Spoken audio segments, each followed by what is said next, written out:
Hello everyone and welcome to this week's short video tutorial of a match that was played in 2008 in the Chinese Xiangqi individual championships in China. Now red was Master Li Qun, sorry, a young upcoming Xiangqi master at that time. Black is the famous Xiangqi Grandmaster Lv Qin, who is one of the best in the history of Xiangqi, in my humble opinion.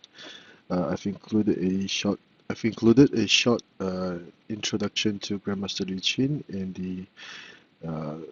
the information given below. So please feel free to see the match. Now this match was played in 2008, and it was a very quick kill by the Grandmaster. And this match was eventually selected into the top 50 brevities in Xiangqi for the past 50 years in the periodical Qiyi. So without further ado, let us go into this match, which is very short. The central cannon by Master Li Qun. Now black chose the 7th pawn advancement variation. Red chose to advance his chariot across the river. Screen out defense and counters with another 7 pawn advancement, and black decided to go for the edge cannon for chariot exchange variation. Red would refuse, and black would retreat the cannon to the throat rank. Now in this match, red played very aggressively and decided to attack from the central file by pushing the central pawn forward. Now this is considered to be one of the orthodox ways of playing this variation. And since red was prepared to attack the central file, black would usually move an advisor to the centroid for defense, and also to allow the cannons to be linked later on.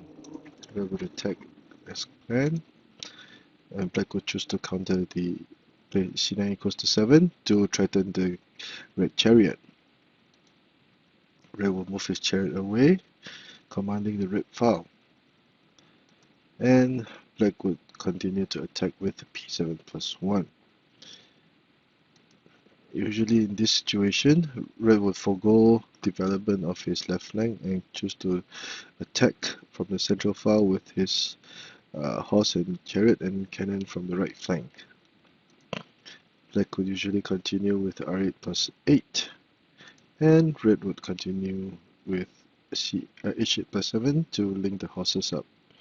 So far, all these moves are considered to be orthodox. Now, in 2005, one of the newer ways of playing this variation was to play p7 equals to 6 by black. Now, this was considered to be a new variation. The main idea behind this move was that black wanted to change the order of his moves so that he would have an extra chance of counter-attacking. Now, this pawn sacrifice would allow this r8 plus 8 move to become very threatening, because if black captured, red will be prepared to storm this file and probably capture the elephant to launch an attack on red's rather empty right flank. Now usually p7 plus 1 is played. Red would charge the horse across the river, whereby black would simply sacrifice it, threaten it, and this is the common line that is played. There are 4 major variations that can be continued from here. p3 plus 1, h7 plus 8, r3 equals to 4 to develop the chariot as a kingside chariot, and also p7 equals to 8. Now these are 4 major variations, very complicated ones in this opening system. So this is the usual line played, but in the match, Grandmaster Li Qin chose to try out a new novelty with p7 equals to 6, sacrificing the pawn after making 3 moves. So we shall see what the Grandmaster had planned. Red countered tit for tat and followed suit. Now this was Master Li Qin's own new novelty. Usually the pawn is captured, because by capturing the pawn, black would have wasted or would have lost 3 moves. So black will counter with p5 plus 1, c8 equals to 9. And at this point, black would have two major variations to continue. One would be h7 plus 8, the other would be h3 plus 5. Oh, sorry, h7 plus 8, the other would be h3 plus 5. In the h7 plus 8 variation, black would threaten the chariot and also the elephant. Red will be forced to move the chariot to the file to prevent the loss of the elephant, or he will be in deep trouble. Black will link the cannons up, and red would attack the central file, develop the chariot, and black would do likewise. The horse would now be attacked, whereby black will move the horse away and link the horses up here in this manner so that black could attack the chariot. So these are very long lines. Black would offer trade-off chariots, whereby black would refuse and continue to attack, trading of chariots, and red will continue to attack, while black will go for the elbow horse. Check. So this, as can be seen, this is a very complicated situation with many possibilities. Now at this point in time, red will be attacking very aggressively, but there are many other lines that are possible. So it would be impossible to go through the entire opening system in this short video. But just to give the reader a short recap, usually r4 minus 2 to capture the pawn is played. But in this match, red countered tit for tat, choosing to move his pawn. So how did the Grandmaster reply? He continued with h7 plus 8. Now because the pawn had moved, the chariot would not have trouble, would have limited space, only three possible intersections on this file, making it very vulnerable. And because the horse was now threatening the chariot, red traversed the pawn to block the black horse and also threaten to capture it. But this would give the horse valuable time to attack and cross the river. Red would try to protect the elephant in this manner. And black would now play p6 equals to 5, where red will have a lot of trouble trying to develop his horse now. I ran this position through my computer. It would be still a rather even game. Red would have a slight advantage of about 50 points. So so far so good.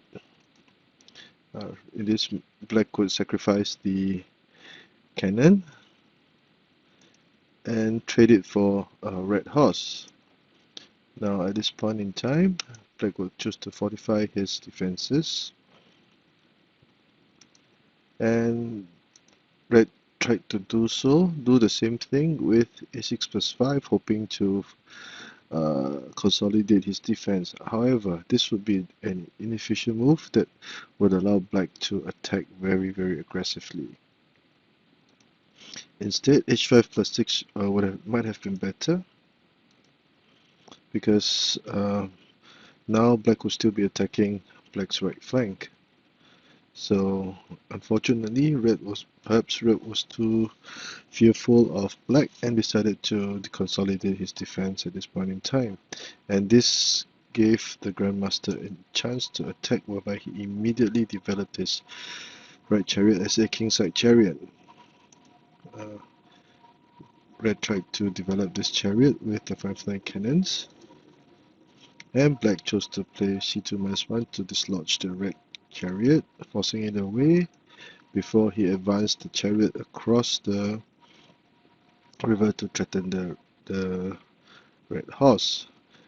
Now c2 minus 1 was a good move, because now any future attacks by the cannon would be possible, because it had already retreated to the third rank and could move to the red file as needed, which will be seen later on. Red was forced to move Red chose to move his horse to the tiger-headed horse position, and black traverses the chariot to threaten to capture the horse. So things are looking worse going from bad to worse for red. Red developed the Chariot, whereby the black cannon moved to the red file, and black played another move, r3 goes to 4, threatening to prevent the elephant from capturing the pawn, and also to allow the pawn to advance and hopefully go for an elbow horse attack. What would happen if red chose to attack the black horse directly with r8 plus 7? Black would simply choose to sacrifice material. Check. And black at this point would have a winning position. The black horse would be threatening to capture the red cannon because black had already traded his horse for the 2 red elephants. And once the cannon was dislodged, there will be many other possible tactical combinations for black to pursue. So red will be down in heaps of trouble. So red chose to play r3 equals to 4, and this was seeing that the time was ripe. Black decided to charge his cannon across the river. As can be seen, once the cannon was allowed to move to this position, it would be threatening to play c4 equals to 5, whereby black will be attacking very, very, very aggressively. The pressure on the red defense would have increased manifold. Red tried to harass the black horse, which black simply decided to sacrifice. Instead, black decided to retreat the horse and try to trade material. Now this was a very brilliant move, and at this point in time black had a checkmate already in store, but unfortunately red did not see the checkmate, and bam, this was black managed to end the game on this move. Now red was taken by surprise, and at this point in time he decided to resign. Now why did red resign? Because this would be a check by the chariot, forcing the king out, and black would end the game with the horse cannon checkmate. So this was a rather huge blunder, but it was not very obvious because the position on the board, the situation on the board was very complicated. So this is one of good textbook examples, in my opinion, to show the importance of learning the basic skills in Xiangqi. So a short recap: central cannon, screen horse defense, edge cannon for chariot exchange variation, and red chose to attack from the central file in this board. All are orthodox moves. Black consolidates defense. Black chases the chariot away and starts attacking black's 7th file. And red continues with h3 equals to 4. Black advances the chariot to prevent the elephant from moving to the edge file, and also threatened to play r8 equals to 2 to gain material, which is why red was forced to play h8 plus 7 to link the horses up, also for attack. Now a novelty was played, and red countered with another novelty, and black started to grasp the chance to attack.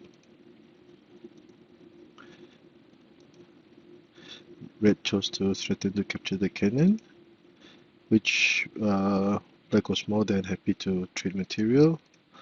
After trading material, black consolidated defense, and red tried to do the same, which would seem to be an unnecessary move.